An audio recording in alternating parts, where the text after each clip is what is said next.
Everyone, welcome to our YouTube channel. और आज के लेक्चर क्लास 9th का फिजिक्स पे पार्ट 4 है, जिसमें हम आपके लिए लेके आए कंजर्वेशन ऑफ मोमेंटम। इसके प्रीवियस का वीडियो हमने आपको मोमेंटम समझाया हुआ है, उसकी डेफिनेशन हमने आपको कंजर्वेशन ऑफ मोमेंटम की डेफिनेशन को समझाया हुआ है, बहुत ब्रीफली और बहुत ही कंसेप्चुअली इसको डिस्कस किया है। अगर आपने वो लेक्चर हमारा नहीं देखा है तो आप उस लेक्चर को जाकर प्लेलिस्ट में डिस्क्रिप्शन लिंक में हमने आपको लिंक दिया हुआ है, आप वहाँ जाकर के देख सकते हैं। इस लेक्चर में बेसिकली हम कंजर्वेशन ऑफ मोमेंटम का जो डेरिवेशन है उसको ड्राइव करेंगे। ये हमारा लास्ट लेक्चर होगा। इस लेक्चर के बाद जो आपका ये जो चैप्टर है पूरी तरह से फिनिश्ड है। जितने भी इंपॉर्टेंट चीजें, जितनी भी फैक्चुअल चीजें हमने सारी इस पर डिस्कस की है। इसके बाद आपका एक लेक्चर आएगा जो कि सिर्फ और सिर्फ न्यूमेरिकल पर बेस्ड होगा। जैसा कि हमारी कोशिश रहती है कि हम न्यूमेरिकल पे ज़्यादा फोकस करें, क्योंकि न्यूमेरिकल के थ्रू आप किसी भी टॉपिक को बहुत अच्छी तरीके से और बस बहुत कंसेप्चुअली समझ सकते हो। तो आइए स्टार्ट करते हैं कि कंजर्वेशन ऑफ मोमेंटम बेसिकली क्या है।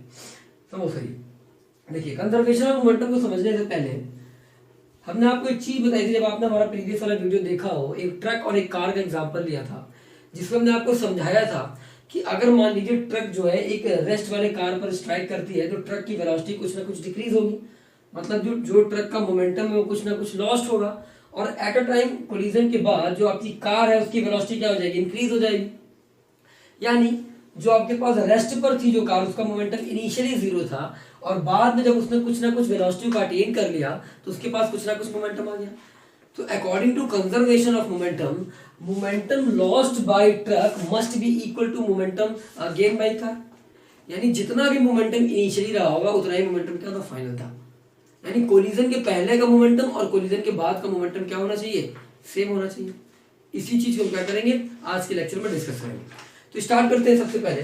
तो momentum is a vector quantity as I already discuss in the previous video. चलिए स्टार्ट करते हैं। सपोज करिए आपके पास क्या है, एक ट्रक है। ये आपके पास क्या है, एक ट्रक है, ओके। और आपके पास एक कार है।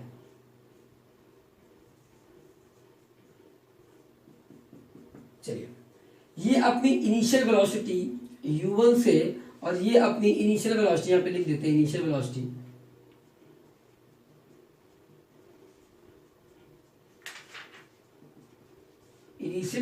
ट्रक की u1 है और इनिशियल वेलोसिटी जो कार की है वो क्या है, u2 है। इसकी इनिशियल वेलोसिटी u1 है और इसकी इनिशियल वेलोसिटी क्या है, ये आपके पास u2 है। चलिए, इसकी इनिशियल वेलोसिटी क्या है, u1। सपोज करते जो ट्रक का मास है बच्चों वो कितना है, वो m1 है, और जो कार का मास है वो बेसिकली कितना है, m2 है। तो दो पैरामीटर्स हैं। चलिए देखिए, ये जो कंडीशन आपकी दी हुई है बिफोर कोलिजन की दी हुई है, बिफोर कोलिजन।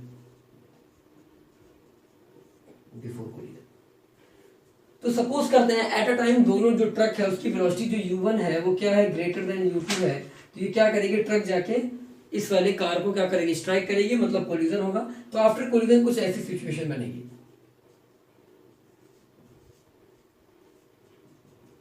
ये ट्रक मान लीजिए, यहीं पर आपके क्या मान लेते हैं, ये कार है। फिगर पे ना जाएं, सिर्फ समझाने के लिए है। तो ये जो कोर्स होगा ये कोलिजन का केस होगा। और कोलिजन के बाद क्या होगा, दोनों बॉडीज अपने अपने क्या हो जाएंगी, सेपरेट हो जाएंगी। तो सेपरेट होने के बाद मानो इसकी वेलोसिटी कितनी हो जाती है, इसकी वेलोसिटी हो जाती है v1 ट्रक की, और जो कार की वेलोसिटी वो कितनी जाती है, v2। मास दोनों का सेम रहेगा, m1 और m2। मैं ऐसा अज्यूम कर रही है, मास पर कोई भी इफेक्ट नहीं पड़ रहा है। चलिए, तो एक चीज आप यहाँ पे ऑब्जर्व करो, यहां पर समझना है। तो अब देखो, जो ट्रक के पास इनिशियली मोमेंटम कुछ ना कुछ रहा होगा, कार के पास कुछ ना कुछ मोमेंटम रहा होगा, और ये कोलिजन के बाद उसकी वेलोसिटी v1 हो गई और कार की वेलोसिटी v2 होगी। मास दोनों का क्या है, सेम है। तो बच्चों यहां पर आपको फोकस करना है कि कोलिजन में एक्चुअली में क्या हुआ। आपने न्यूटन थर्ड लॉ पढ़ा हुआ है बच्चों, न्यूटन थर्ड लॉ। उसमें उसने क्या बताया है, every action has an equal and opposite reaction. मतलब कि हम सपोज करते हैं जो F1 फोर्स है, जो F1 फोर्स है ये क्या है, force exerted by truck on car, और F2 क्या है, force exerted by car on truck and due to Newton's third law of motion F1 must be equal to F2। देखिए यहाँ पर क्या है, F1 फोर्स जो है ट्रक ने कार पर लगाया और उतने ही मैग्नीट्यूड का फोर्स जो है F2 उसने किस पे लगाया, कार ने ट्रक पर लगाया, which is F2। Equal and opposite direction में होंगे, तो आप इसको ये लिख सकते हो F1 must be equal to minus of F2। हमने इसको इसके प्रीवियस वाले वीडियो में डिस्कस किया हुआ। तो यहाँ से इनिशियली स्टार्ट करते हैं, ये पूरी स्टोरी थी कि कैसे ट्रक वगैरह कार कैसे कोलिजन हो रहा है। अब हम इसके डेरिवेशन को डिस्कस करते हैं कि कैसे प्रूव होगा। चलिए तो यहाँ पर देखते हैं क्या इसका मतलब हम ये समझ गए कि हमें फोर्स निकालना है, F1 निकालना है मतलब force exerted by truck on car, and F2 निकालना विच is force exerted by car on truck. तो दोनों को निकालते हैं बच्चों। अगर आप यहाँ से ट्रक का एक्सेलरेशन निकालना चाहो तो यहाँ पर इस चीज को रफ करते हैं। चलिए अगर यहाँ पर आप एक्सेलरेशन ऑफ ट्रक निकालना चाहो तो आपको क्या मिलेगा, change in velocity with respect to time. कितनी वेलोसिटी चेंज हुई, u1 से हो गई v1। तो चेंज इन वेलोसिटी मतलब final velocity minus initial velocity divide by time, तो निकालते हैं। और ये जो कोलिजन हो रहा होगा बच्चों सेम टाइम पर हो रहा होगा, जिस टाइम ऑफ इंटरवल में ट्रक ने कार को टक्कर मारी है उसी सेम टाइम ऑफ इंटरवल में क्या है, जो कार है उसने सेम मैग्नीट्यूड का और अपोजिट डायरेक्शन में फोर्स जो है ट्रक पर लगाया होगा। मतलब ये जो सिचुएशन है कोलिजन का जो केस है वो सेम इंटरवल ऑफ टाइम में हुआ होगा। चलिए ठीक है ओके। तो ट्रक का जो एक्सेलरेशन आप निकालना चाहोगे, कैसा निकालना चाहोगे, change in velocity with respect to time. तो वेलोसिटी क्या होगी, final velocity minus initial velocity divide by time. तो अगर आप F1 की वैल्यू निकालना चाहो which is force exerted by truck on car, वो क्या होगा m1at, यानी m1 और at की वैल्यू आप बच्चों कितना दोगे, v1 minus u1 divide by t। ये आपका क्या निकल गया, F1 की वैल्यू आपके पास आ गई। आई होप यहां तक क्लियर हो गया। तो सेम आप क्या निकाल सकते हो, F2 की वैल्यू निकाल सकते हो, force exerted by car on truck, same magnitude equal direction. But यहां से अगर आप इसका वैल्यू रखोगे m2 मास इसका होगा, क्योंकि ट्रक जो है सॉरी कार जो ट्रक पर फोर्स लगा रहा है। ठीक है तो कितना एक्सेलरेशन चेंज हुआ है, final velocity minus initial velocity किसकी लेंगे, कार की लेंगे सेम टाइम ऑफ इंटरवल में। तो final velocity which is v2, initial velocity which is u2 divide by same time t। Small t ले लेते हैं, टाइम के फैक्टर स्मॉल t ले लेते हैं। आई होप यहां तक क्लियर होगा। तो हमने F1 और F2 की दोनों वैल्यूज निकाली।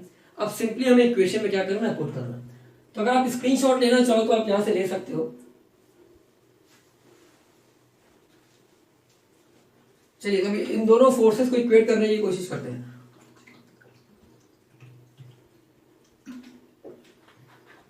रात के बज रहे हैं 2 और हम आपके लिए लेके आए कंजर्वेशन ऑफ मोमेंटम।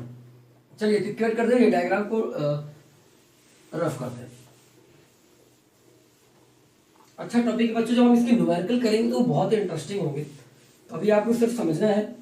चलिए तो थर्ड लॉ के अकॉर्डिंग हम क्या करेंगे, F1 must be equal to minus of F2, same in magnitude but opposite direction. ठीक वैल्यू पुट करते हैं। इसकी वैल्यू आपके पास होगी m1 v1 minus u1 divide by t must be equal to minus of m2 v2 minus u2 divide by t।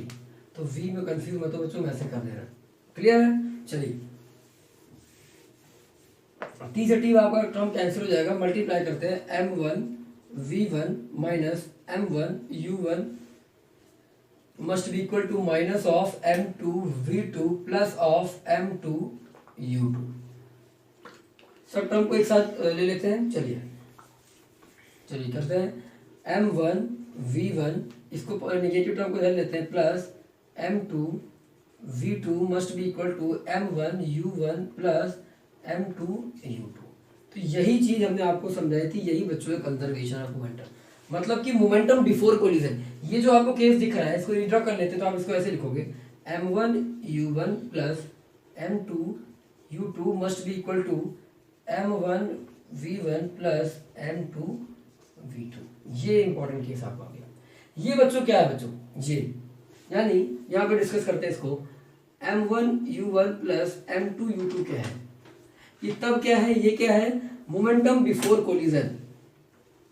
Momentum before collision मतलब collision से पहले क्या थी, ट्रक की वेलोसिटी u1 थी, उसका मास m1 था, तो उसका मोमेंटम हो गया p1, ट्रक का मोमेंटम, और ये क्या है P2 विच इज M2U2, ये किसका मोमेंटम है, कार का मोमेंटम। तो बिफोर कोलिजन इसको हम बोलेंगे मोमेंटम बिफोर कोलिजन, और ये क्या है मोमेंटम आफ्टर कोलिजन। कोलिजन के बाद क्या हुआ, ट्रक की वेलोसिटी v1 होगी और कार की वेलोसिटी v2 होगी, तो मोमेंटम चेंज हो गया।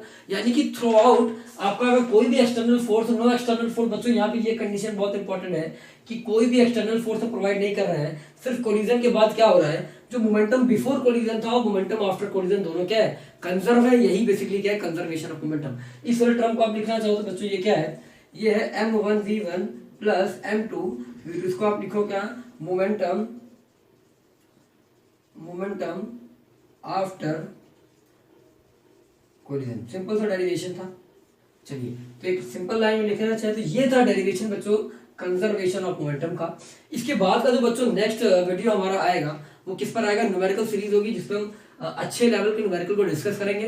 अगर आपने हमारे प्रीवियस वीडियो नहीं देखे हैं इस चैप्टर पे, तो आप प्लेलिस्ट में जाकर, जिसका लिंक मैंने आपको डिस्क्रिप्शन में गिवन किया हुआ है, आप वहां पर जाकर पूरे जो है लेक्चर को आप देख सकते हो, और अपने फ्रेंड्स में कलीग्स को अपने शेयर कीजिए ताकि वो अपनी नॉलेज को इम्प्रूव कर सके। Thank you class.